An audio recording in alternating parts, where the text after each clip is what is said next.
Paul. He's been doing events for us for 12 years.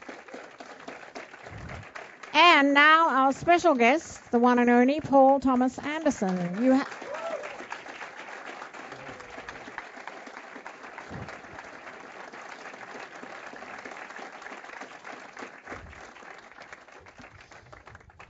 Jim Planet's here. Oh, fantastic. Best gaffer in the business. Paul, welcome. The last time you and I had a conversation, there was a time a few years back you had just finished There Will Be Blood, and we were at some banquet, and we were just talking about writing, and we were both dealing with a similar thing, and I thought it would be a good place for us to start now, because you didn't say what you were working on.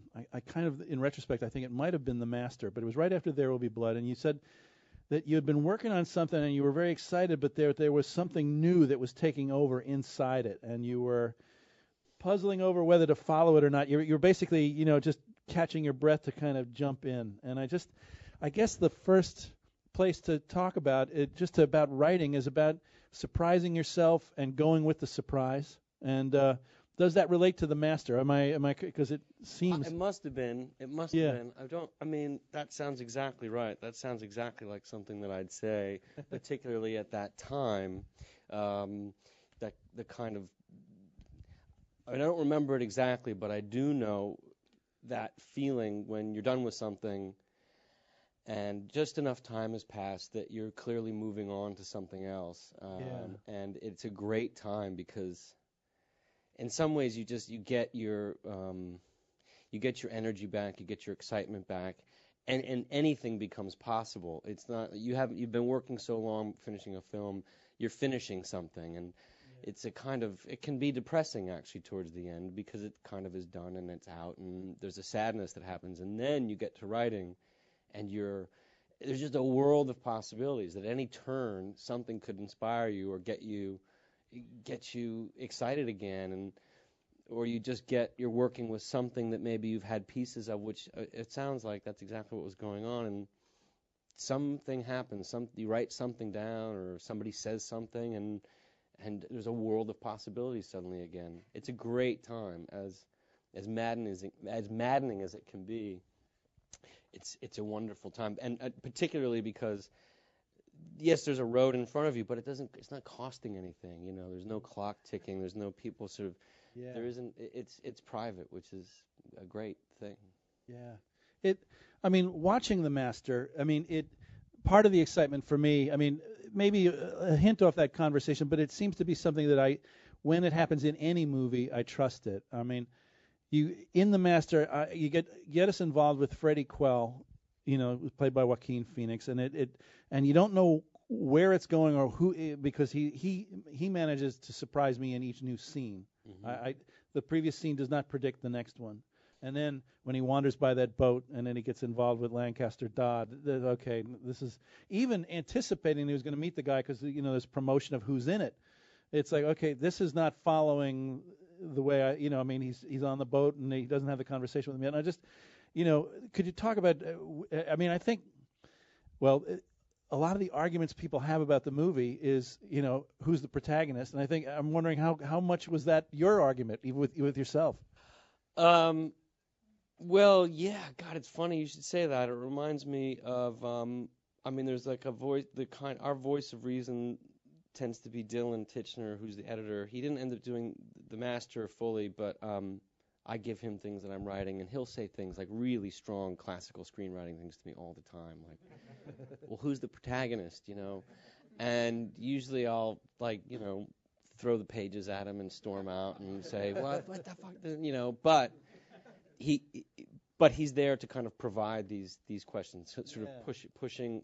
If I'm pushing a direction that's less kind of classical, he's probably there to push back. And the same thing I think with Joanne. So, and I think it's about hearing those questions enough and knowing that you've provided enough thought to them that you are ready to dismiss them. That you can feel confident saying, yeah, but that's not what I want to do. And I know that maybe that's a more traditional way to take the story, or perhaps I should answer that question. And until you can kind of reach the spot where you feel enough confidence to sort of you've genuinely thought it through to say, no, I don't want to do that, and I know that perhaps that's what we should do, or perhaps that's a great kind of classic screenwriting question to ask, what's the plot, who's the character, that if you can get to the place where you say, fuck it, but with enough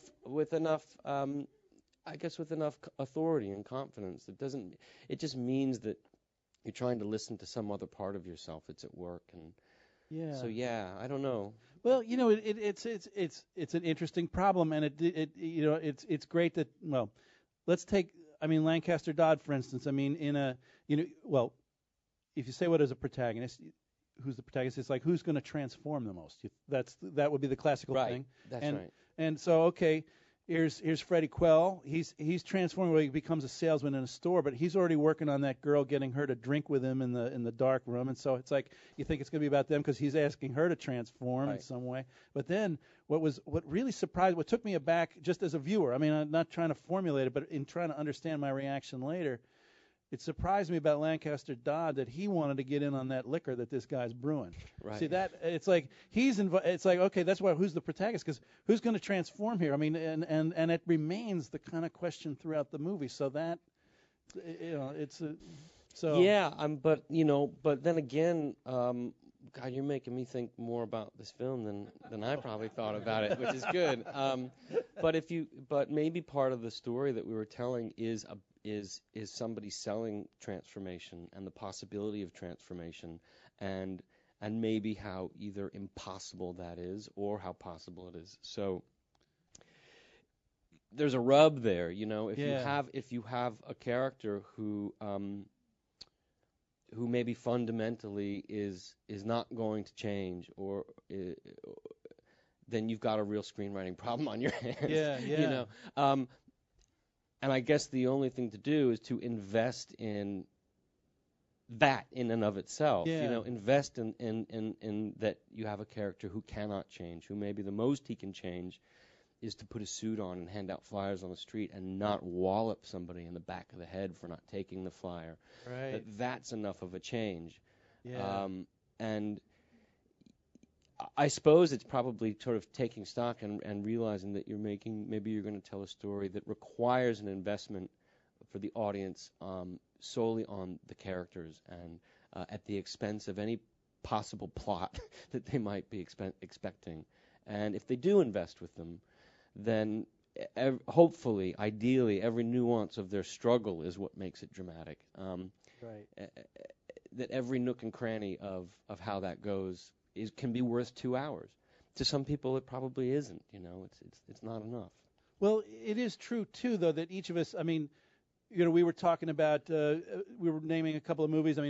Full Metal Jacket and other films that come up in people's estimation, maybe because they give them a second try. And it seems like, I wonder if you're not conscious of aiming for that second try, hoping that there's enough mischief in the movie that people will actually, I'm going to take another look at this thing. Does that ever enter your thoughts while you're formulating? No, it does. No.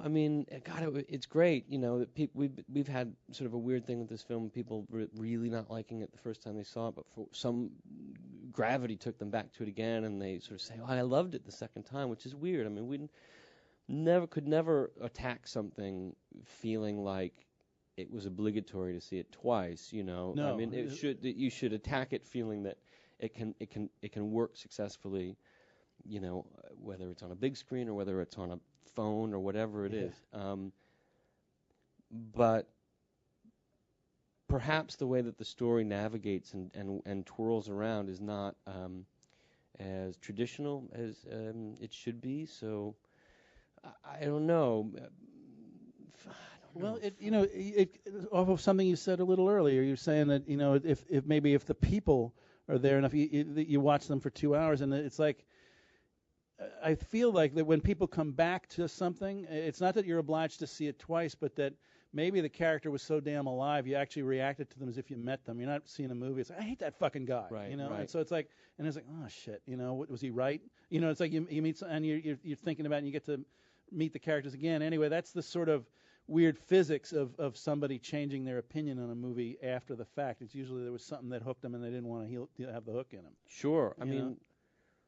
Yeah, I mean, I've had the experience of seeing films that I absolutely loved, and then you see it again a few months later, and it doesn't connect to you at all. But I've had the experience with films.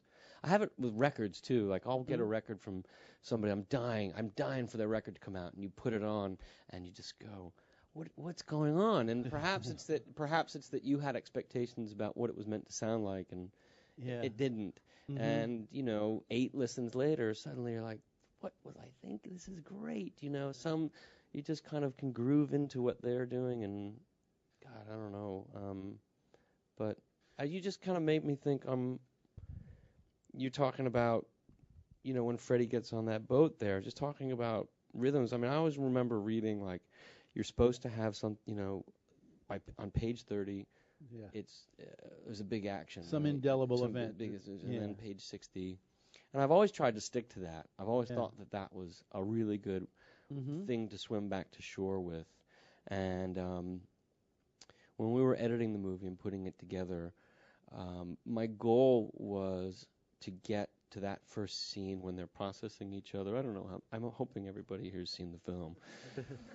It was going to be really dull, but that first scene when they're processing each other, that would start around 30 minutes. And we struggled for a long time, and suddenly, magically, we did it. We got, that starts about 32 minutes in. So if there's a rhythm that audiences are used to, that something happens at that moment that defines the film, we kind of hung our hat on that being rhythmically, or page count-wise, minute-wise, what would be an indication of what the film was about, because I think that's what we had, was a film about these two men connecting to each other. Yeah. So I suppose it's a long-winded way of saying you're abusing the privilege of the first 30 minutes to do what you need to do, to sort of meet this guy and then meet that guy and introduce anybody else, and then land at 30 minutes with what an audience may traditionally need to hold on to. Right.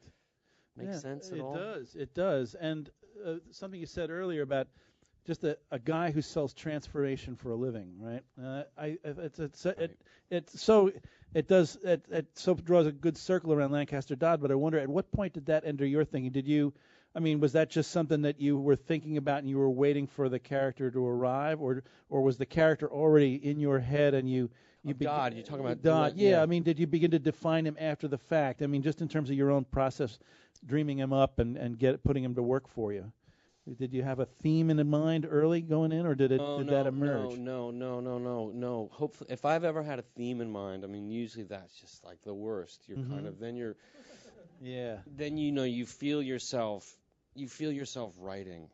And there's nothing worse than that feeling of kind of chasing after a theme. I mean, that's always like writing at its worst for me, The best things kind of become something, and you're just happy it's there. It's just, I think I had a character. It was a sort of larger than life character, and there was inspiration from L. Ron Hubbard, and I didn't, all these different things I was sort of dragging from, and had the two of them together, which never seemed ideal, just because they were actually kind of quite similar, Normally, I think you're supposed to. The better way to go in terms of getting better writing is having two characters that are more opposite. That way you get more traction and stuff. But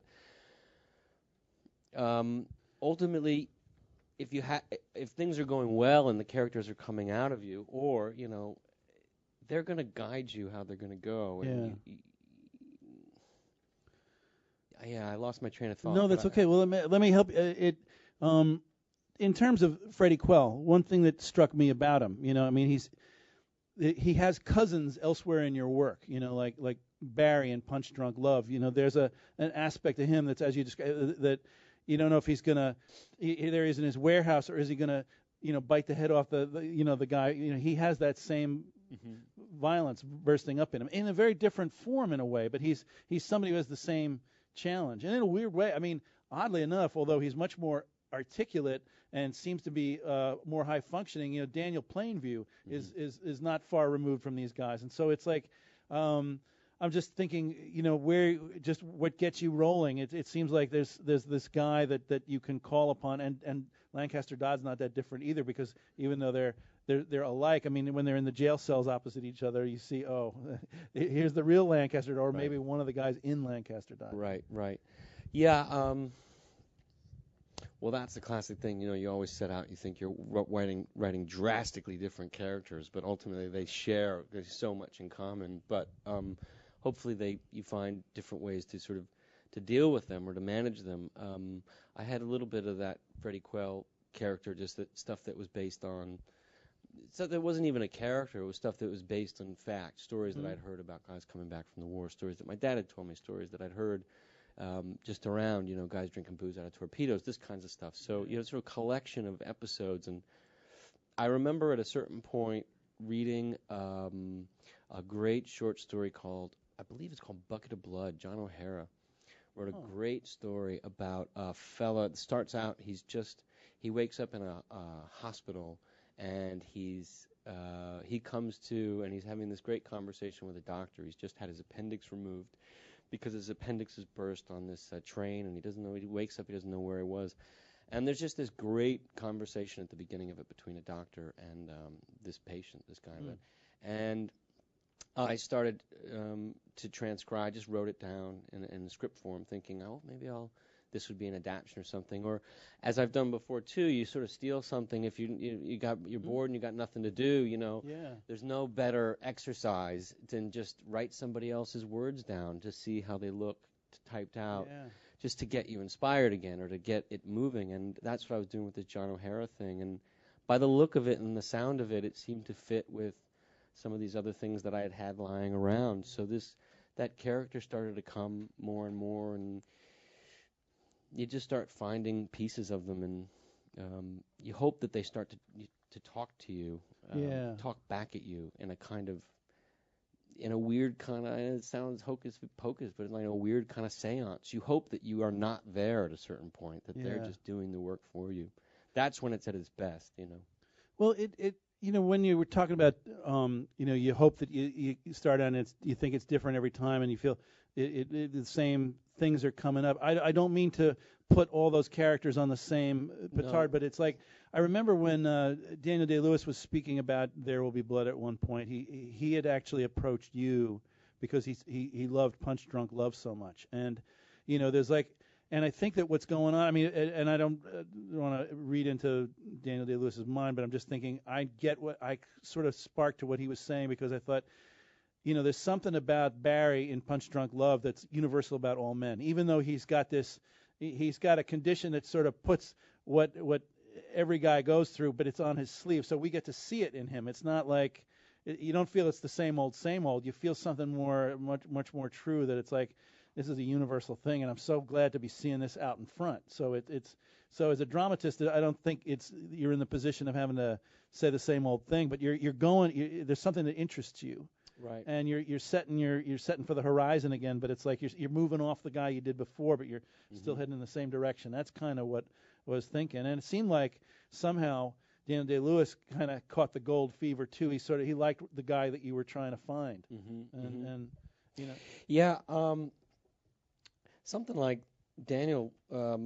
I think was thinking two things when you were saying that. Is that this might sound funny, but there's the unifying thing there, besides me, sure, is Adam Sandler and Daniel Day-Lewis and Joaquin Phoenix share so much in terms of as performers. I know people will laugh because some people don't consider Adam a serious actor, but I do. And their attack on acting and performing is, believe it or not, quite similar.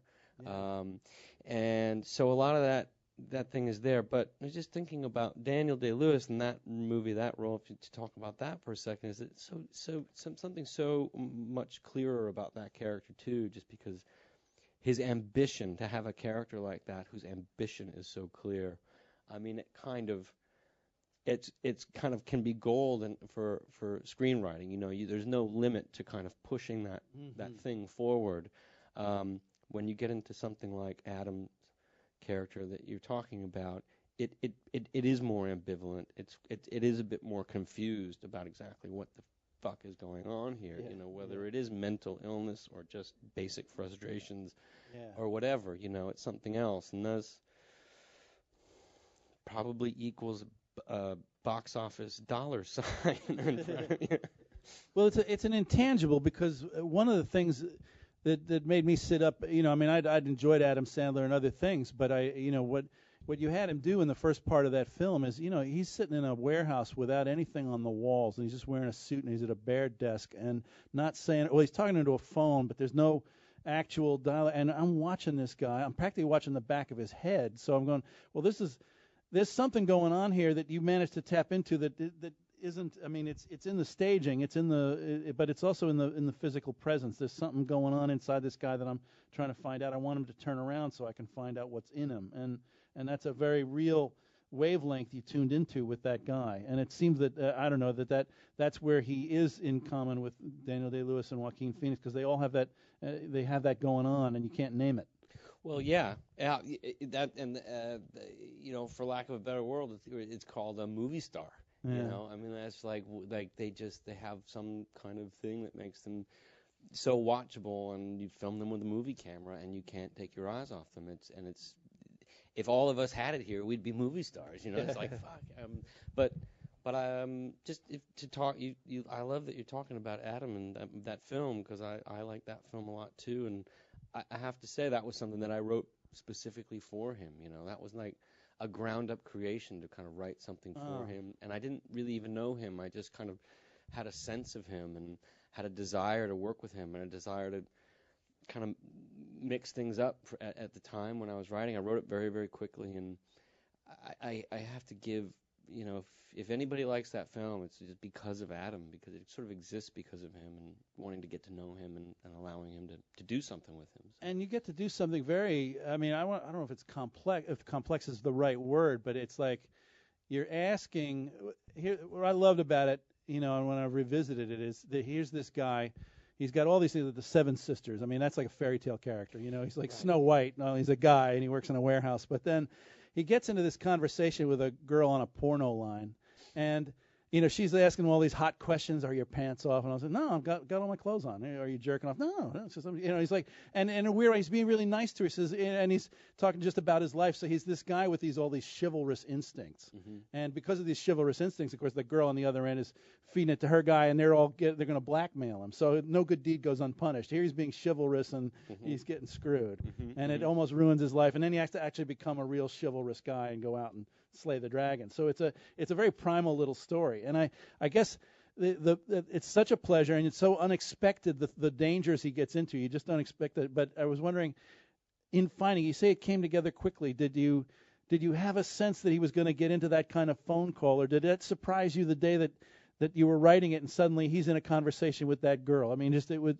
Oh can God, you remember good how question. I'm trying to remember, and I don't know if I do. I feel like I knew a little bit about that phone sex world, just sort of tangentially from some stuff that was left over from Boogie Nights and researching that world a little bit and knowing some people that were involved, and maybe it always had that kind of lingering that there could be a great opportunity to do something there.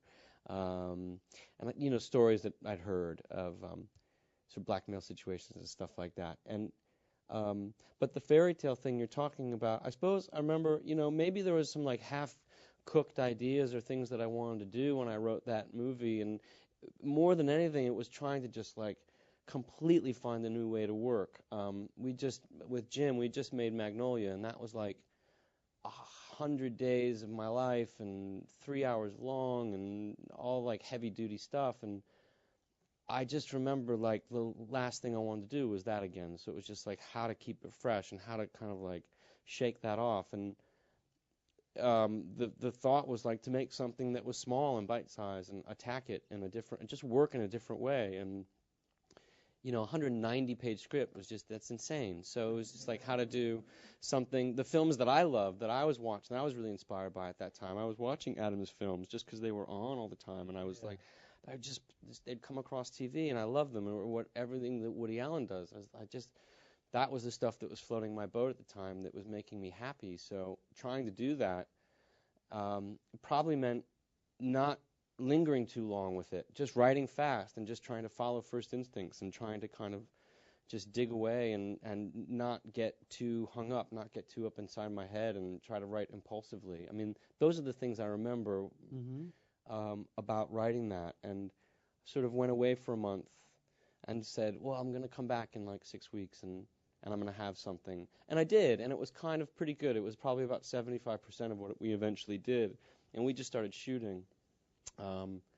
And 75%. With 70, yeah, I thought it was 100%, but it turned out to be 75%. I mean, that was the kind of lesson there, was just like, let's just move. Let's move fast and kind of disrupt the apple cart and how we're working. And cool. And yeah, it was great for the most part. And then there's like big, huge gaping holes that obviously were the result of working that instinctually and fast. So thank God we just sort of like took a break. And in the filming, you took a break. In the filming, we took a break, and we sort of rethought and reshaped and came back again and did more and got it to where we wanted it to go. Yeah, it was just, and so ultimately it was a successful exercise because it was the opposite way of working on Magnolia, which was the goal, you know. Now, in terms of you had Adam Sandler firmly in mind, but when you're writing the script, no, he hasn't said yes yet necessarily. Do you think away from him in terms of getting Barry, the character, whole in your head? Did you think of other actors, or did you just somehow think of somebody that you'd see in the street? How did you keep that character alive apart from the casting choice, or did you feel the need to? That's a good question. Normally I would do something like that, is to not get too hung up in writing so specifically for an actor. You know, you got to write this person first, and hopefully. Yeah. But I had enough going in. I had enough pieces and half-baked ideas, like I said, pardon me, that I did approach Adam, that I said, I want to do this, and I want to do this in March, and we should get going, and I want to finish writing it for you. Something, again, you know, just to do it differently. It was really like 100% for and about him, and collaborating and doing this thing together. That's great. You know, yeah, I had some other stuff. I had pieces that had been lying around, but it was so clear to funnel them into this. Yeah. Thing. Yeah, no, it was all about Adam. And but otherwise, you know, like with Daniel Day-Lewis, I was writing this character, Daniel Plainview, and I think, you know, obviously at a certain point you have to start asking yourself if this is a real thing that you're going to pursue, who is an actor that could do this. And obviously he kept popping into my mind. But I probably did the best to kind of push that away and either not get too hung up on it, because you start to think, well, what if he says no? But wait, I shouldn't even be thinking about that kind of stuff. You just have to tell the story. Right. And luckily the phone rang and somebody said he liked me and wanted to work with me. So there you go. Well, in terms of like other actors, you know, at what point did Emily Watson enter your mind? Because she's so perfect opposite him. Did you think somebody completely unlike him? You know, were you strategically working your way toward her, or did she come to mind right away in terms of your conception? She came to mind very early on too. I mean, it was kind of one of those things. Talk about trying to work impulsively and quickly and trying to get that going. Obviously, I'd loved Emily in Breaking the Waves, and had been following her since then. And she had a wonderful bit in Rock the Cradle. You remember? Oh, yeah, right. The Cradle Will Rock. Right. Sorry, right. Tim Robbins film. Yes, right. And that was on, and I was watching that, and she has this great bit in it, and I just remember feeling just this sort of gravity towards somebody, and you know. And they seemed like a wonderful couple together, and the three of us had a fantastic time together. That's wonderful. I want to go further back, because, you know, there's a point, a lot of people are working on their scripts right now, just trying to get something launched. I'm thinking of, you know, Hard Eight, which was originally called Sydney, and that's really the first thing you managed to get mounted. If you could talk a little about, you know, where you were before you got that up and running, how did you develop yourself as a writer and a director, and what, you know, just what were the steps you took to just make that first success happen? Well, the first thing I just thought of when you said that was that, and I had never really thought of this before, but when I was 17, I made this short film that was called The Dirk Diggler Story, which became Boogie Nights. But the distance between being 17 and making this short film, which the format of that was like a fictional documentary, kind of like Spinal Tap or Zelig or something like that, so, you know, which was very easy to do because we were shooting with a video camera, and it didn't matter. You know, that was a great form if that's what you had. You know, it fit that kind of style. I remember watching Frontline. Do you remember Frontline's still on? I guess on PBS. On PBS, but they did a piece on Shauna Grant, who was a porn star, who unfortunately ended up killing herself. But they did a piece on her that I saw that really inspired the Dirk Diggler story. Anyway, the distance between making that when I was 17, which was this little script that I wrote out, it's like probably 14 or 15 pages, and writing the script for that was Boogie Nights. I was constantly writing for 9 years. I wrote like a full version that was a fictional documentary, like Zelig. It was like 80 pages or something that expanded it out. And then I wrote another draft, that was the same thing. But then I decided, well, no, I should try to turn this into a film, and I tried, and I wrote it as probably kind of close to what Boogie Nights is now. It was, in other words, an exercise to learn how to write. It was almost like I wrote novel. Well, I suppose a first novel, or it was more like I wrote some story that I thought was true, that really had happened, that was like a documentary, and then set about adapting it. But when I look back on it now, you talk about how did you practice, or I felt like I guess I just practiced for about 8 years writing that one story, trying to learn how to write, learn how to feel good about putting words together and scenes together, and shaping it so that it felt good, that I was confident and I wasn't embarrassed by looking at it on the page. I mean, that was really, isn't that so much of what writing is that you're not humiliated at looking at it. Yeah. Like And it definitely, and it's such a, it's such a populous movie. I mean, there's so many characters that are alive, and I would wonder that in those 8 years, did you tackle it from the point of view of Amber Waves or Roller Girl, or how did you work those characters?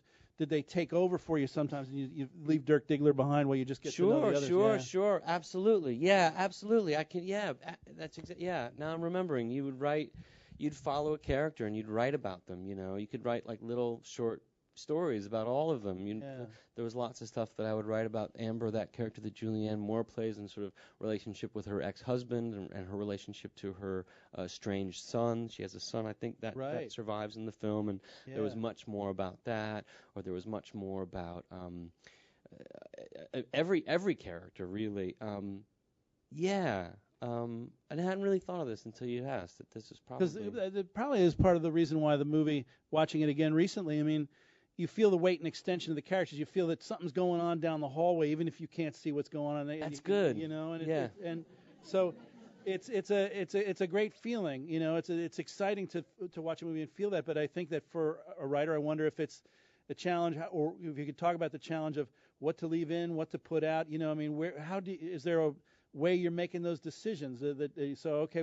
What do I leave down the hall? What do I keep in front of me? I don't know. I mean, I still don't know. I mean, that's like, I mean, but that's the fun of it. That's the endless fun of it. The fucking endless, like, Rubik's Cube fun of doing what we do. What I guess everybody in this room has chosen to do. And I can't play piano, but I imagine it must be sort of similar, just like here are these 88 keys and all these different combinations. I mean, the fun of it is just sort of wondering what you can do without, or what do you need. And you inevitably, I probably write way more than I need, but God, the fun discussions in the editing room, at least on this last film, about like what do we need? You don't know, and you hope that you find it, and you hope that you make the right decisions. I'm not sure that we have made any of the right decisions all the way along, but they're the ones that we made. Now, all the iterations of Boogie Nights as it was developing, did you show it to friends? Did you test it on people and say, they're not getting that, or did it grow along the lines? Boogie Nights? Yeah, across the 8 years that you were developing it, and letting it. I mean, you were. I mean, I might have shared. Keep it to yourself. I think I kept it mostly to myself. I mean, I might have shared it with a few people here and there, but no, I think it was something very private. that I was keeping to myself. And was Sydney, a.k.a. Hard Eight, was that something you wrote quicker as almost like a, I don't want to reduce it to something strategic, but in order to get something like Boogie Nights made, you needed to establish your credentials with, you got a film that's intimate with just a couple of characters, and the dynamics are pretty clear. It's got crime, and it rides off the development of all that other stuff. So did you strategically go for that first with the hopes of landing Boogie Night up the lines? I don't remember thinking that strategically. Perhaps that was there. Maybe the more strategy that I might have been thinking was, I want to make a film, and how do I make a film? And small seemed, something that was containable, that I could go and do, that I could go and shoot, seemed right. I'd spent time in Reno with friends, and I had worked up there on a film, so I knew Reno pretty well, and I loved this actor Philip Baker Hall, and I loved this actor John Riley, and I'd worked on a short, and there was similar stuff that I was stealing from that, and it just seemed like stuff that I was watching at the time informed it, and it felt like to write something that was that size was something that I could actually go and get enough people together and go and do. But I never, if I'd thought through even what it was like to make that film, I probably would have given it up then, just like not realizing what I was getting into. But thank God I did. Yeah, I mean, I was hooked. The second I was there, I was hooked. We once talked a little about that movie before, and as I recall, you regarded it as something of a very heavy baptism of fire and education, because you were in the position of having to fight for your version. You prevailed. Your version actually got out there, but it was like, I think every writer in the room can relate to having to, how do you keep your thing alive, keep it from being interfered with. Is there any general observations you can make that are useful? I mean, things, you can advise out of what you experienced on that. No, only because, yeah, sure. It's funny to look back at that and feel and see my own mistakes in handling that. I was so young, and I was completely defending every bad idea that I had, and because I didn't know any better. I just didn't know. But I'm. That said, I was right some of the time, but I just didn't know how to navigate other people talking to me about what I was doing. But that said, if the actors ever talked to me about what was going on, there was some instinctual thing that had me completely give over to whatever they thought. In other words, they were the people that were saying it, so I just wanted to make them comfortable saying it. It didn't matter. But anytime anybody outside of that sphere that wasn't actually making the film had something to say, I got into a paranoid panic. I don't know what it was. Well, it sounds like, if the actors are giving you a note asking you a question, it's like, well, it's emotional, and it's in the direction of what you're trying to do. Whereas people saying, well, who's your protagonist? Sometimes it's like, right, get the fuck out of here. You're interfering because they're going off a recipe and not looking at what you're cooking. But right. Well, how do you sort that out? Because you have to navigate it. How do you sort out the bad advice from the good advice? When you know what? Lots of notes. It's a great question. How do you? Yeah. How do you test it? Somebody gives you a note and you think, oh, and how do you? Is there a way you can test it so you can say to yourself, is there a way to look at your own work? And I'll tell you, I think the only thing that springs to mind for me, because I'm a fucking slow learner, and is time.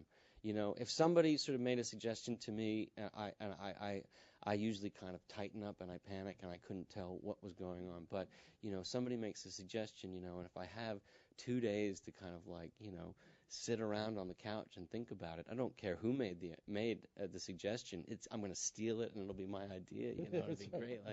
But that's my own personal experience with navigating that is just the time to kind of sit with something. It doesn't matter who comes up with something to me anymore. I'm probably used to have chips on my shoulder about that kind of stuff, but I wish I hadn't, because at any moment there can be a good idea from anywhere. It just doesn't fucking matter, you know. And hearing what somebody who you may perceive as your enemy just because they have a suit on or whatever this kind of thing is a bit horseshit too, because they have their point of view, and that point of view is valid. I mean, it just might not be what you're doing or what you think, but if anything, you want to hear it, you know. You know, where are you coming from? Just to kind of get a measure of the course of what you're doing, you know. I mean, it said Does that make sense? Yeah, it does. And I guess the one counter would be like, is it that sometimes people are, if they're having a problem, well, maybe they're naming the wrong problem, but maybe there's a problem. You know, is that the kind Totally, of completely. Somebody will say something. I'm trying to think of an example. It's exactly right, you know. Oh God, I'm going to come up with a great example when I'm in the car on the way home. Well, listen. You're exactly right. You know, hearing somebody say something.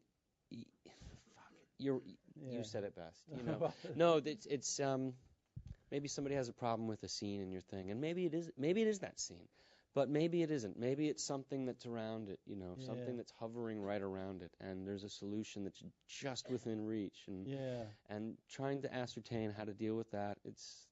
That's the fun. That's the kind of never-ending. Was there anything in The Master that you had to defend, even to your coworkers or your actors? Was there anything that stood out where people said, "Okay, I'm with you, but where are we going?" And you got to think, "Oh shit, what do I say?" Yeah, like all of it. Kind of yeah. Well, on that note, I'd love to invite questions from the audience and get people interacting with us. We have a question here in the second row, and if we could, Jake, if you could get us a microphone. Where is the question? The question is right here. Hear you. Stand up and talk loud. Well, we have it'll record. Yeah. Sorry. That's all right. Thank you for coming out tonight. I've heard a lot of writers, directors say that when a story comes to them, it comes to them in the form of a single, vivid image. I'm wondering where a story comes from for you. Where's a story at its rawest? Good question. Yeah, good question.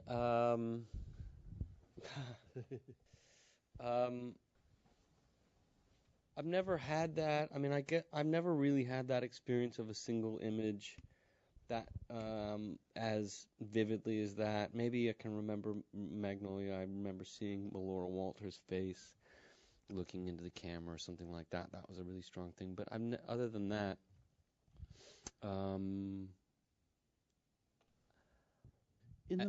sorry, no, I was just thinking for The Master. Like, just to think about that. It was more of a collection of odds and ends and pieces that I'd had for a very long time that were kind of in search of something that was going to, you know, squeeze it all together, some kind of glue, or just working with it long enough that it started to present itself as something that was impossible not to do.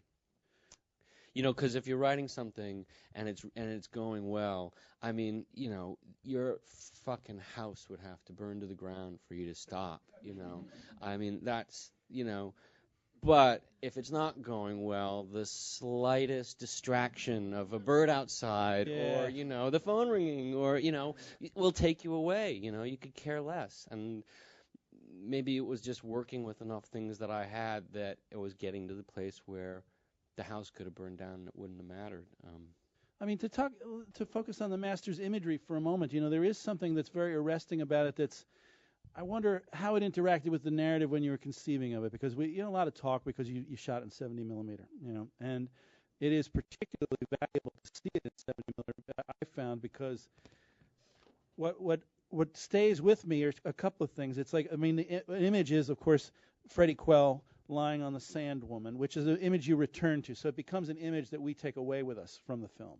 But, you know, I wonder, God, when did that begin to occur to you? Because it seems so primal. But around that is the light in the sky on the beach over those veterans. I was feeling like I was looking at 1940s light, right?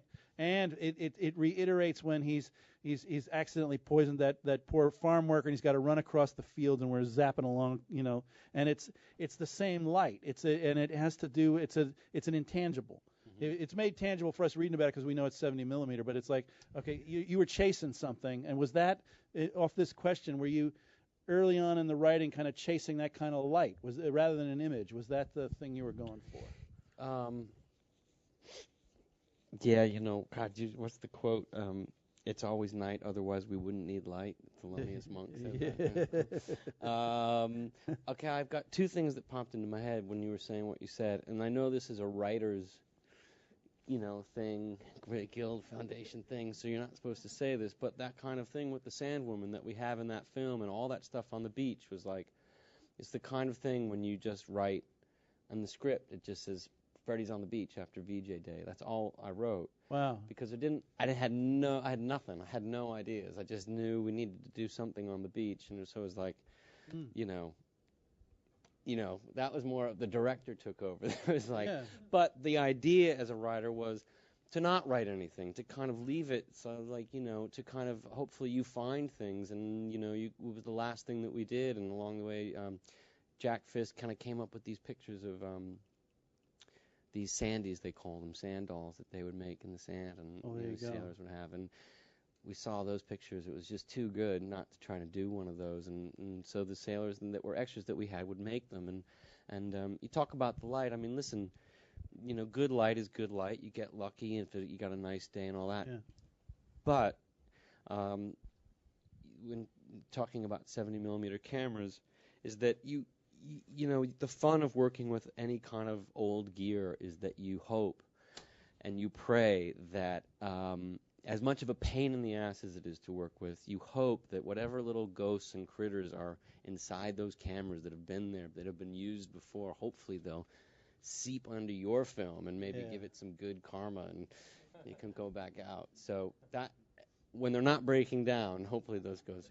Well, this actually triggers a couple of thoughts in me because to talk about something as technical as 70 millimeter with the writers, I don't mean to impose that on the writing, except that it seems, as with like in your opening, I looked at your script for There Will Be Blood, and you specified in the first shot that there would be a crescendo of almost violent music over this desert scene. Now that's a very startling effect in the film. So that was clearly there early in your process for writing. Before there was a film, there was the music in your head that you were honoring. And so that's, I'm talking more, not so much the technicalities, but the technicalities were serving something that you were trying to get to. And I guess to formulate this into a question, like found the Sandys in the research, and I'm thinking that as a writer, there must have been stuff that you were tripping over from the 1940s and early 50s, where just in your research, and this is for everybody about researching your own idea and trying to trigger it with research, because you didn't need to get those Sandys then until you were on the beach, but when you're writing, there were other things you needed to research. And how did you go about that to stimulate yourself? Well, it's more like how do you tear yourself away from that research to actually start writing again? I mean, in some ways, I feel like it's just to say I was writing the film was just a way that I could lie to my girlfriend and my 3 kids, like I'm writing, but really you're down there researching because that's the kind of. It's the logs on the fire, it's the fuel, it's everything, just because the writing part, I mean, it's fast, isn't it? Kind of mostly, and usually it's pretty good the first couple times it comes out of you, and you work a scene, maybe sometimes it gets better, sometimes it doesn't, but that time spent just trying to hold hands with another period or time, and trying to kind of get inside that mind of whatever land you're writing about. And the ways that things can lead you, even if they're dead ends, it doesn't matter, I mean, just the time to read about soldiers and coming back from the war. There's a great thing called the Pacific War Diary. James J. Fahey, I don't know if you ever read it, but he kept diaries on a battleship. I mean, that's like a 300-page book, and just to sit down and read that and to read those experiences, sort of go through that. A wealth of material that we had about Dianetics and L. Ron Hubbard and that kind of stuff. I mean, it's just endless amount of stuff. And there was like a newsletter from the Arizona or something that you found. Aberee, which I couldn't get through all 12 years in volume. I mean, that was too much. But to kind of go through all that stuff was the reason to do this. I mean, the reason to do it was to spend that time looking for anything that might kind of trigger an idea or some kind of compassion or something. So many letters to the editor, people sort of writing into this thing, and that's where you could get stuff. You could find people's voices, find the way they were feeling about their life or their movement or whatever they were involved in, and Yeah, because the wonderful lines that are spouting out of the characters, they're played by Laura Dern and various others, it just, you do feel you're eavesdropping on another time, you know? well, that's not me, you know. I mean, that's like, you know, kind of good writing is stealing and finding little things that people had written or said or navigating it and trying to get in.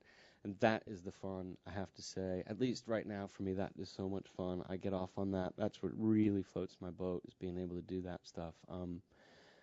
Yeah, it's a time sucker, but it gives back, yeah. Yeah, for sure. I'm going to move over here to see if is there a hand over here that I'm ignoring or any questions? Okay, we've got lots of questions. Okay, we're going to go to the back, the striped shirt.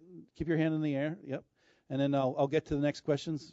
Don't you worry. If you got Last time I was here, Diablo Cody was speaking, and someone asked her if she could have written any script, what would it be? And she said Boogie Nights. So I'm wondering, you know, if you could have written any script, what would it be? First thing that came into my mind was Sweet Smell of Success. I wish I wrote that. I could if I had that on my resume. Can you imagine? If I had my name and you could look it up on IMDb or something, it said Sweet Smell of Success, North by Northwest, Post Ernest Lehman's, Treasure Sierra Madre, that'd be cool. Network. I'd put that on my resume. I could keep going. I mean, I could keep listing films all night. Pulp Fiction, I would put on my list. Yeah. I'd say that I wrote that. Yeah. Fuck. I mean, we could play this game all night. It's a great game. It's like a drinking game or something. Did you Treasure of the Sierra Madre and Network? How young were you when you saw them for the first time? When did you Dr. first? Strangelove. So, oh yeah. I saw Treasure Sierra Madre on Channel 9, like when I was a kid, and it made an impact, but not this kind of severe impact that it made on my life when I saw it again in the middle of writing There. I mean, I'd seen it a couple times, and I just thought, this is great. But when I saw it in the middle of writing There Will Be Blood, it was like, my fucking head exploded. And funny enough, if anybody was watching TCM, it was on this morning. Oh. And I said, there it was. My head exploded again. I was just like, this is as good as, as it gets. That's great. Dr. Strangelove is another one I said. I mean, I saw that when I was a kid. My dad said, oh, you should watch this. It was on Channel 9 again, too. And I didn't get the humor. I mean, I must have been 10 or 11 years old. And the main thing I remember is, Slim Pickens riding the bomb. The bomb. Yeah. That, if you're 10 years old, you see that. Like, what? Yeah. Yeah. Great. Yeah. And, it's what's interesting. I mean, in this, by the way, folks, there's the great Kubrick show at the L.A. County Museum, and at the Academy Theater on Wilshire at Lapeer, there's in the lobby, they've got all the screenplays, color Xeroxes of Kubrick's personal copies of what became Dr. Strangelove. Sometimes it's called Edge of Doom, and you see its various evolutions because and I only mention it because it's very related to the process you've been sort of laying bare for us tonight, which is that of discovering it as you go. I mean, part of the power of that movie, you can wish you had written, but it was like it was growing out of like, a whole cluster of inspirations, but and it sort of being logically worked out and discarded as he went along. Hopefully, yeah, exactly, It's funny. I found an old file the other day, like an old computer. I was looking for something else entirely, and came across what obviously became There Will Be Blood, and it was really, I mean, I'd never done this before. Really, I kind of could watch myself, going like in this direction, that direction. I thought, oh, wow, look at my mind. We're going this way and that way. And I finally, thank God I figured that out or got rid of that, I don't have the ability to do that with anything before There Will Be Blood because I didn't save things like that. But, I was mad to do that. It was crazy. Great. Let me get to. There was another question back here. The gentleman in the white shirt was right near, and then we'll start moving forward to. Yeah. I had read an article on IndieWire, I think, that said parts of The Master were inspired by a certain John Steinbeck story, or there was a Steinbeck influence on certain early scenes. Can you talk about that at all? Yeah, that's just, I was reading, then this is just what we're talking about. I mean, even, I read a great John Steinbeck biography. I think it's just called John Steinbeck Writer, and it just chronicled his life really well written. I'm blanking on the writer's name, I'm sorry. But it just chronicled his life after Salinas and going to Stanford and splitting from Stanford and working in different fields. And contained inside there were just these great anecdotes of him working in a beet field as a bench chemist where it was during Prohibition. And if you worked as a bench chemist in a beet field, you had access to all kinds of different chemicals and stuff like that. So you could make a really nice potion. You could make a really nice kind of booze. And the way that the story goes in his life was that he realized that he was coming up short on some chemicals. And he thought, well, who the fuck's stealing my booze, you know? And so he also had, as a bench chemist, you also had another chemical that was essentially a laxative. So he spiked this booze with this laxative, and there he was, out in the fields one day, and he sees these guys way over by this tree, like squatting down, taking their pants down, and he said, I knew it, you stole my booze. So there was a couple things like that, and that I just sort of embellished or just used to write and get something cooking. Great. This gentleman in this blue shirt, and then we'll get to you. Yeah. Thank you. Do you ever write something without the intention of directing it, and knowing that you're the director, does that influence your writing process? I write pretty selfishly, feeling like I'm writing for me, for myself, not to direct, but just to write. For instance, I didn't get a chance to really write today, and I don't feel right. I feel fine. It's been an okay day, but it's not as good a day. At the very least, if I'd had 15 minutes this morning to write, I would probably feel just more. Yeah. Fucking together. But you can do that, like 15 minutes even will just get you, just make something happen. It's just enough of a dose to feel like, okay, I did something, I try to work every day, and if it doesn't happen, I just don't feel as good. My day doesn't tumble forward as well. Anyway, but directing, and like when you're saying, I forgot that I wrote that thing at the beginning of There'll Be Blood in the script. Obviously I had an idea in my head of there would be music, and sometimes you write a lens down, as a director. You write it in there just because it's an idea you have. You may completely throw it away, but it's just that you don't want to forget it. And so I'll do stuff like that. But also try to leave things open sometimes so that it doesn't get too. There's enough room to keep doing more things. Do you know what I mean? I don't. Yeah. No, it exactly. It's you're tricking your memory and your unconscious into, showing up so that they remember to come back. Okay, yeah, this was what we were talking about. Yeah, right. Do you know Wells Tower? This writer Wells Tower. No. Anybody out here? Go get Wells Tower. He's got a great book of short stories called Everything Ravaged, Everything Burned. And he was I read, he's great writer. And I was reading something, he was talking about writing. He says, you have to get yourself into a form of auto-hypnosis. And I thought, that is exactly right. I never heard anybody say it quite so perfectly. Yeah. Go get this book. It's great. We have a question here. If you could stand and, they found you. Yeah. Okay. Hi, Paul. I get the sense that you create from a really unconscious place, and it's sort of the place that Stephen Gagin calls like the magical garden, where great shit gets handed to you for free. And I've heard you talk about sort of like writing from the gut, and I know you do the early morning kind of thing. But my question, and there's a question here, but I love the first three films of yours, and they come, there's such amazing empathy for your characters and humanity, and some of the speeches in Magnolia are just amazing stuff. And I'm wondering, the last three movies, when I saw them, the first time I saw them, it was like I had to see them a second time to really kind of get them. whereas the first three movies, they went down very smoothly. And I was wondering, are you finding like it's coming from are you finding yourself in these more recent movies, like, is this making sense? Like it's coming from a more unconscious place, like, when you see 2001 for the first time, it's like, what did I just see? And then you see it again, and you're like, wow, now I get it. It's like your last three movies have felt very much like that for me. And I'm wondering if there was a shift that went on in your filmmaking that you're aware of. God, like we're getting more obtuse and more confusing.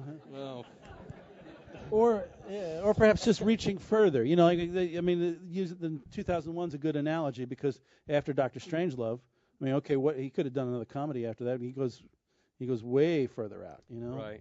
But yeah.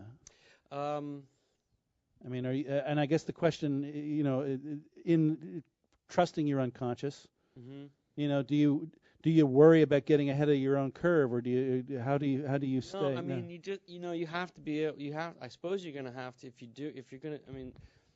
Listen, when you talk about trusting your subconscious when you're writing a film, part of that's completely fucking ridiculous, and part of it's completely, all you're trying. Maybe sometime all you're trying to do for the next year is protect. So the vast distance between when your instinct wrote something down and what it means to actually try to get it financed, go get it together, get everybody out there, shoot it in some way. And get it into.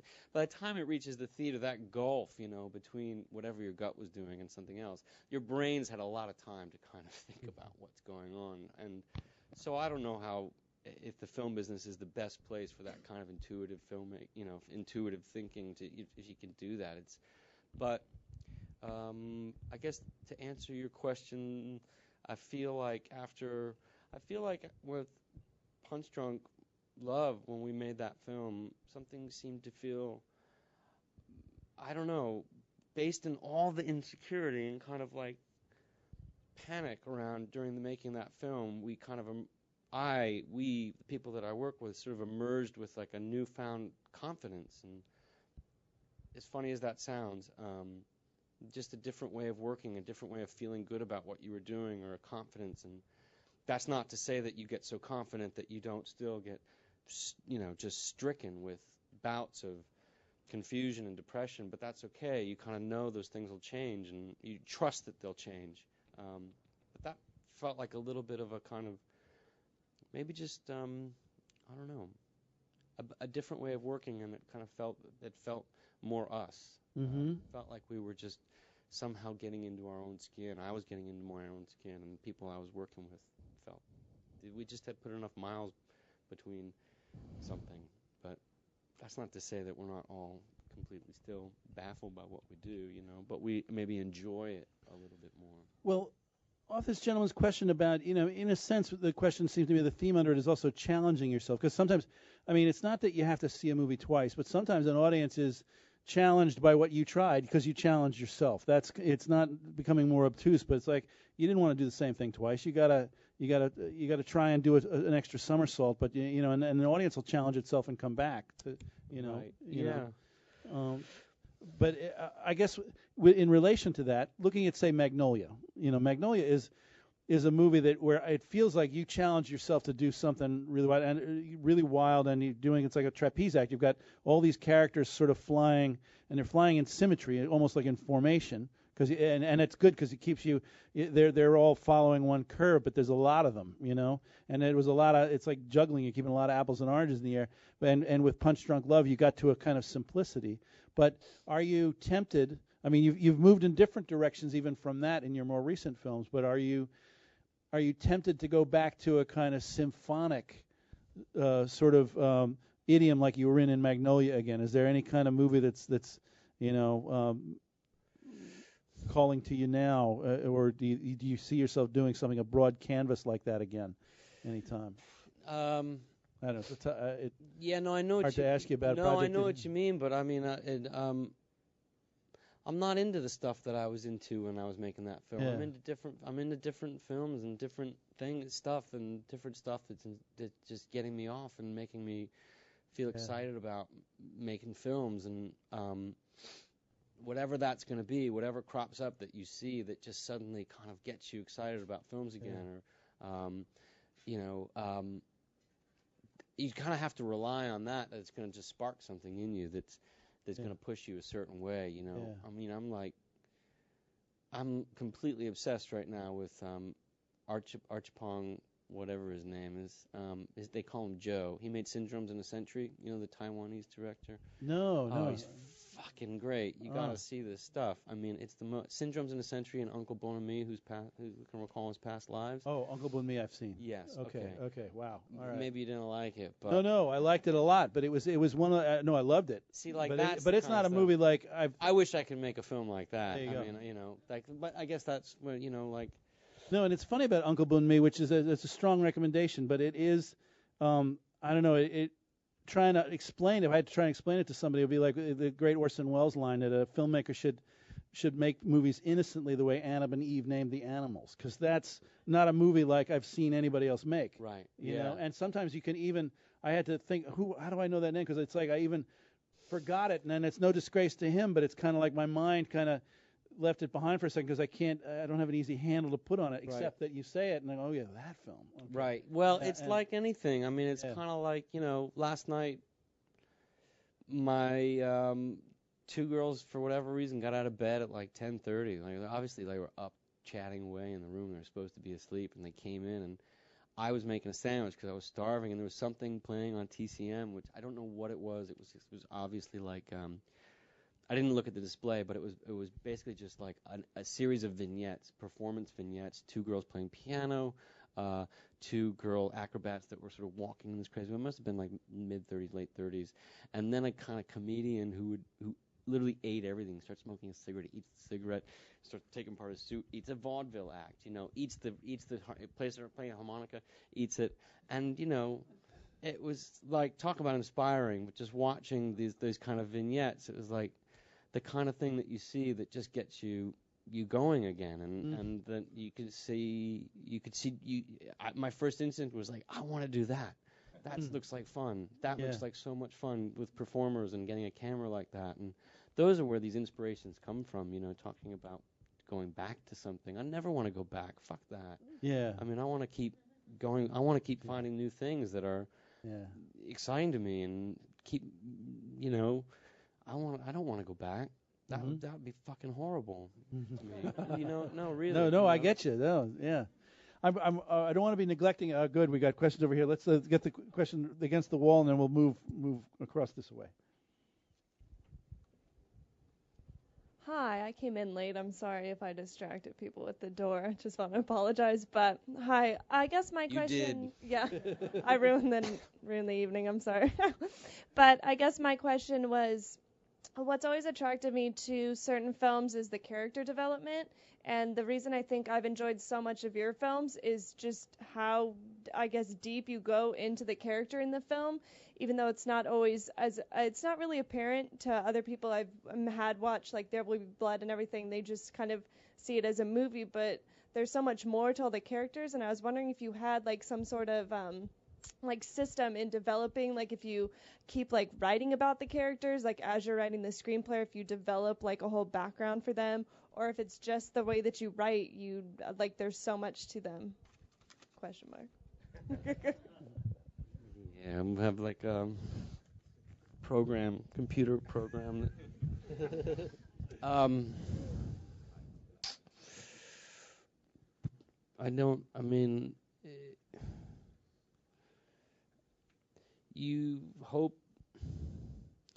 you hope to get to know your characters, and you hope to trust that if you start writing something that they don't want to do, that they'll fight back. In other words, you kind of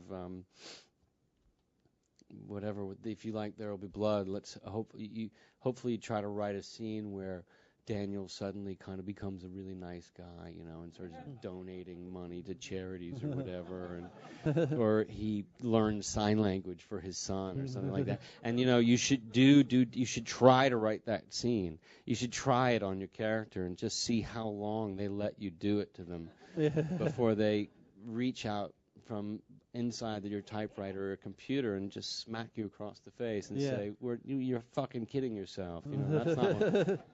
Let's get back to what we were meant to be doing.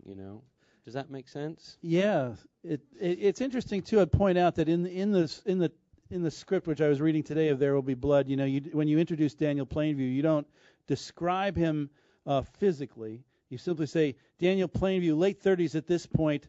I had it written down. It's like he's there. He is in the 110-degree heat of New Mexico hunting for silver.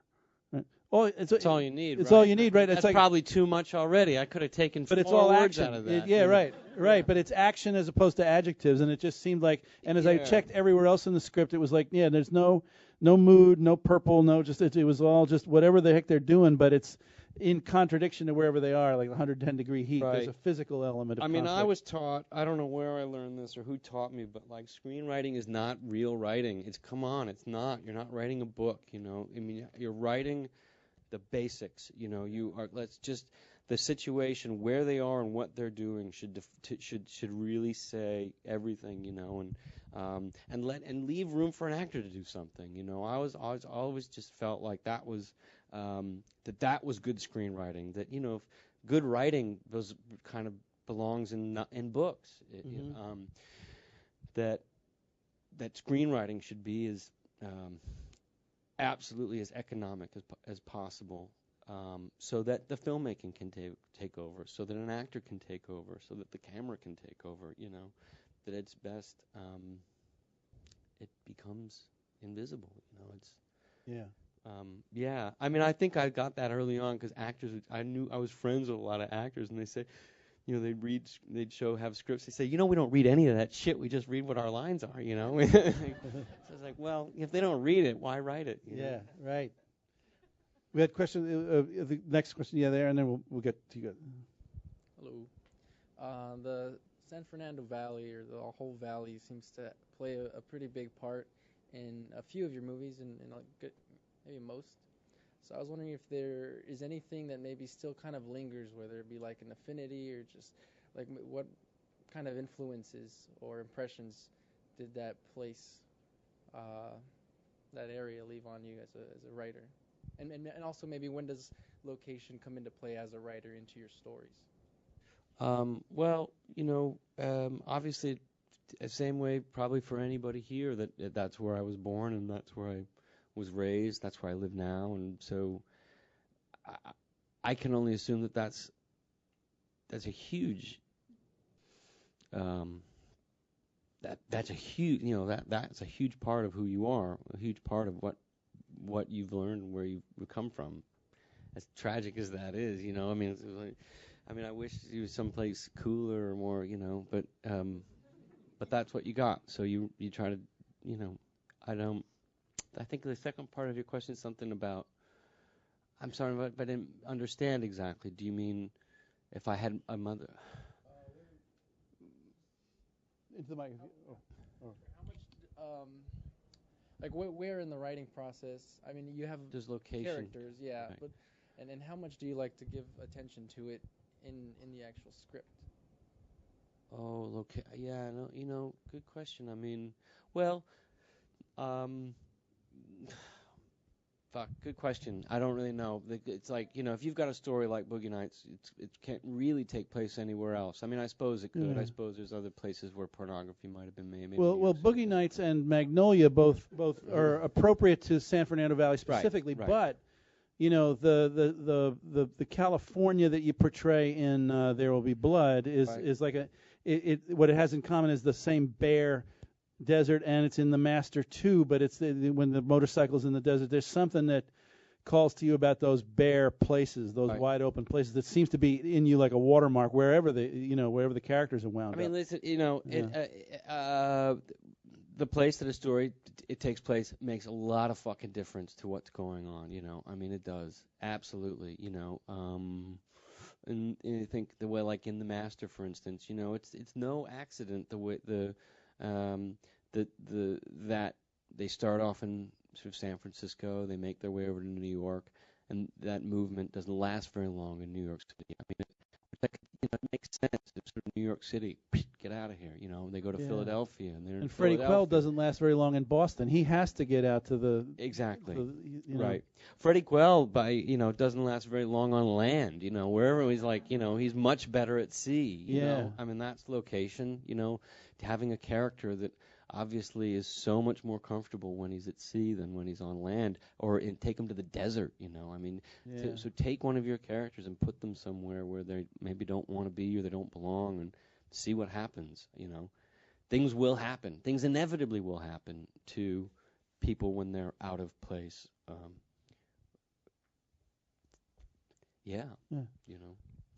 Let's see. Your question, then yours. Yeah.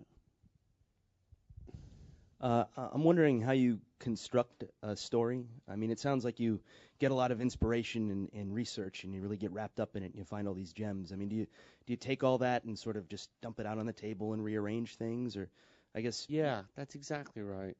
And anything more than that, I'd be being disingenuous with you to say that I kind of can construct a story. I mean, I never feel like I know how to construct a story, except just like, that's a great way, what you just said, like, yeah, dumping things on a table and like spreading them around like that, for sure, and hopefully getting lucky enough to kind of get enough things going in a row that feels like something worth doing, something worth telling, something worth going to shoot. Yeah, I mean, it's kind of sadness too when you sort of can feel that you're maybe getting to the end of something, Yeah, I mean, it's an extraordinary scene at the close of The Master, and it snuck up on me. I didn't expect the climax to come so soon in a funny way, even though it's a long movie. But I'm like, the rhythm, suddenly they're having this conversation, and it's a very, the feeling under it that it communicates is something very specific, which is that whatever the outcome of this conversation, whether they kill each other at the end of the conversation or whatever happens, because you have Dodd and you have and Quell.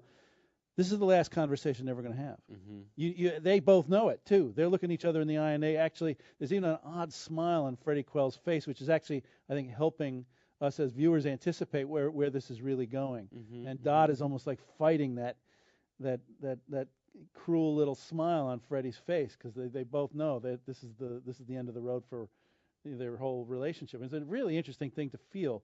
Sometimes it happens in life that you do feel, I'm not going to see this person again. You just do, but you don't want that. It's like a terrible thing to feel, and you communicate that terrible feeling. And I was just wondering, when did you know in advance that they were going to have this, or did you find out when you were writing it that was that? I don't remember. I mean, I think it was probably that I knew, sooner or later I was going to have to end this film, and but that more importantly that their relationship would not work. I think you probably intuitively knew, probably about halfway through writing it, is that probably like any romance that you realize, unfortunately I think I'm writing a doomed romance rather than one that could survive. Right. Exactly how that would play out, maybe I wasn't quite sure, but yeah, it's the, I think that, some of my questions are a little unfair because I'm trying to get you to quantify something that can't be quantified except by the thing itself, But it is this, one of the things that is powerful that I'm hopeful that people can take away is the feeling of open-endedness that's sometimes there under each of your scenes, because anything can happen, you feel, in these scenes, and it's a great feeling to have, and I feel like it's something to aspire to, whatever kind of movie you're writing. It's because it was said of, say, Some Like It Hot, right? Because that's like, someone said, why is that film erotic? It's because Tony Curtis and Marilyn Monroe, you feel anything can happen when they're talking. It's just you don't know where it's going to go, and it's a great zone to get in, and you really got there in there. So that's great. That's funny. I mean, that's funny. You should bring that up, because I was just watching that film the other day, and when that film starts, you'd have no, unless it's possible that you could watch the beginning of that and not even know what film you're watching, because it's like starts as this gangster film. What's his face is walking around with Spats Columbo. What's his name? George Raft. George Raft running around, and so the navigation that film takes does not kind of lead you to believe that you're watching this sort of classic comedy by Billy Wilder that's essentially going to end up on the beach and down by the Del Coronado, but and then they're on the train for all that long time. I mean, it has a kind of whole pace that's all its own. And well, there's something. Yeah, I mean, I like that in my films. I would prefer to be confused about where we're going, and just kind of hand over the and then know, you know. Yeah. There's another question here, and then we'll get. To kind of piggyback off of the last question, so much of the conversation has been about kind of the discovery process and not really knowing where you're going. And specifically, I think in the Sydney commentary, you had spoken to the effect of if you don't know where the story is going, kind of just sit the two characters down in a coffee shop and have them talk until the story starts. So to that end, now that you're working on Inherent Vice, Thomas Pynchon, yeah. And there's a book, and it's kind of the characters and everything's kind of set out for you. Is that more difficult, or you're kind of wrestling with that now that you know where you're going, or? Well,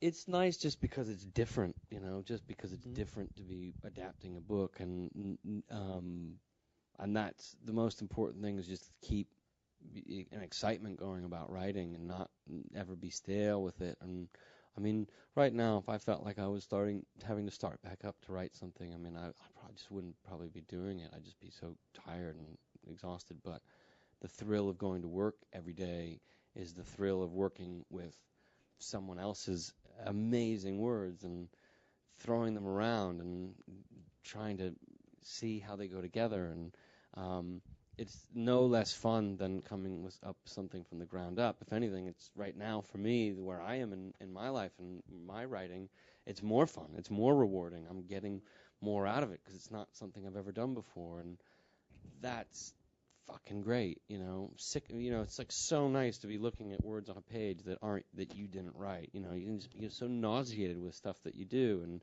now you've got somebody else's stuff to play. It's great, a great feeling. So as long as it lasts, I want to keep writing it out. I mean, when you adapted There Will Be Blood from Upton Sinclair, and it's often been remarked, you know, you only took, the first 100 pages of the novel. Now that's not a comment against you or Upton Sinclair, but it was an interesting attack. And do you feel the same freedom with Pynchon to just say? No, not at first. I mean, I don't, but I probably should. I mean, if anything, it's sooner or later I'm going to have to kind of be harder on that book to actually make a film about it. You're going to have to get very, very hard on it, you know. Yeah. And that's okay. I mean, anybody here I don't know if you've had, but I used to when I was younger, I used to love, you'd be so self-satisfied with something that you write. Now the self-satisfaction comes from the joy of a great cut, you know, some great red circle through something and a slash and two things get smashed together. Yeah. It's the greatest feeling. It's just a high, you know, because discovering something that you never thought could smash together like that, and it's what keeps me coming back, you know, that kind of thrill. And that's some of that. Then when that's happened with this, it's great, and hopefully it'll happen more. Question back there, yes. Then you. Hang on. Yeah. Hi. Given your love of words and characters and humanity, have you ever considered writing and directing for the theater? No, I mean, I have. I would like to do that, but I've never done it, and that'd be great. That seems hard to me. Yeah, different set of demands, really. I guess so. Yeah, nowhere to hide. That's real writing. That's more real writing, you know, again. Really, because that's... We have your question to the gentleman in the back, and then we get to yours. When you're talking about your writing, you leave a lot of room for discovery, and then you go and you have to make a film. And you talk about having a lot of discovery with your actors. Is there a conflict between the writer that's made a blueprint and the director who's on the set with the actor and says, I'm just going to go this way? Or is it a continuous handoff that you're completely okay with? And it's a continuous handoff that I'm completely okay with. You know, I completely fire the writer when we get to the set. I mean, he has to be hired again. You know, sometimes you get to a scene, you've got to like come up with something on the spot, and that's fun and that's great. You know, you get to go type something up. You're like, oh right, I'm a writer, and you type something under. But no, I'm so unprecious about my writing. I try to be, at least. Every once in a while, there'll be something that you get really precious about, some line or something, and you'll go, wait, no, you missed that. You got to say it like this, you know, and it's just weird things that you get hung up on. But I'm not fussy about it at all. I don't care. Don't really care. Just want to kind of look at something in front of me that it seems like it's going well and right. And usually actors will be, if it's written well, they'll say something that you wrote and it'll be great. But usually if they'll say something better if it's coming out of their mouth in a certain way. And I'm just not fussy about that at all. And usually they really come, like if anything,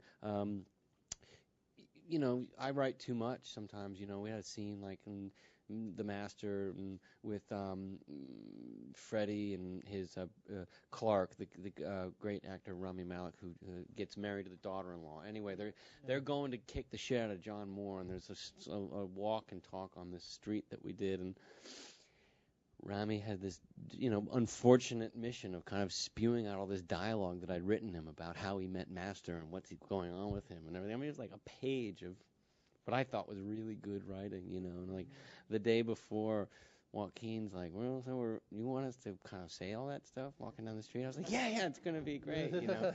And then like later that afternoon, like, so you want me to say all of that stuff? Like, what? You know. And finally, I was like, you know, he's hinting at it. He doesn't hint it at anything else along the way here. Yeah. Like, okay, yeah, you're right. This is fucking horrible, you know. It was really bad. No, I think I said, well, let's just do it once, you know. And they did it once, and they walked and talked down the street, and he did a great job of getting it out. And then we did it a couple more times. I said, okay, what if you guys just walk down the street and don't say anything? And they walked down the street, and they didn't say anything, and I was like, that was fucking great. It was because it was what they do. They'd walk down the street and they didn't say, they were going to kick the shit out of somebody. They weren't going to stop for a conversation, you know. We have time for one more question. This gentleman here in the blue shirt.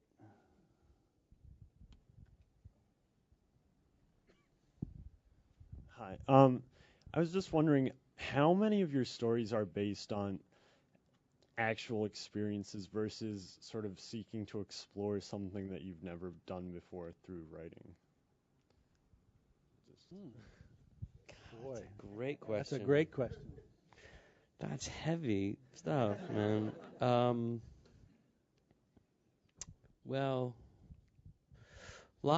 so many things that come from either my life or stories that I've heard in my life. But I suppose, yeah, I mean, so wait, the second part of the question is something that you wish to explore with your life? I mean, yeah, I mean, does a character fulfill something that, like, I mean, you know, for example, Daniel Plainview. Yeah, well, wait. Uninhibited. Now, does he get to put on the big boots and walk for you in some way, or no? Yeah. What I was thinking about more importantly was that there was a moment when we remember standing out in the middle of the desert, and there was a train coming down the tracks, and there we are with this camera, and you sort of look around, and you think, this is a fucking absurd. You know, you are completely fulfilling some fantasy. You're making a movie out in the desert with a train and guys and with this gear on. You think this is like wish fulfillment, you know, like you've got a train. I felt the same way when we were out on a boat in San Francisco Harbor. You're tooling around. You've got a movie camera, and just the thrill of doing that, thrill of having that experience. Now, that portion of it is wish fulfillment. I mean, that's the kind of joy and the boyish thrill of doing this thing. That's so, you just feel so fucking lucky to do it. But in terms of the characters, I can only assume, that you are funneling some part of you wholeheartedly, I hope, into them and through them. You know, so I mean, how many times have I wanted to say to somebody, I'm going to come into your room in the middle of the night and cut your fucking throat? I mean, a lot, you know. Well, listen, but I don't. Well, speaking of wholehearted thrills, this has been so great, Paul, and you guys have been great. Thank you, everybody.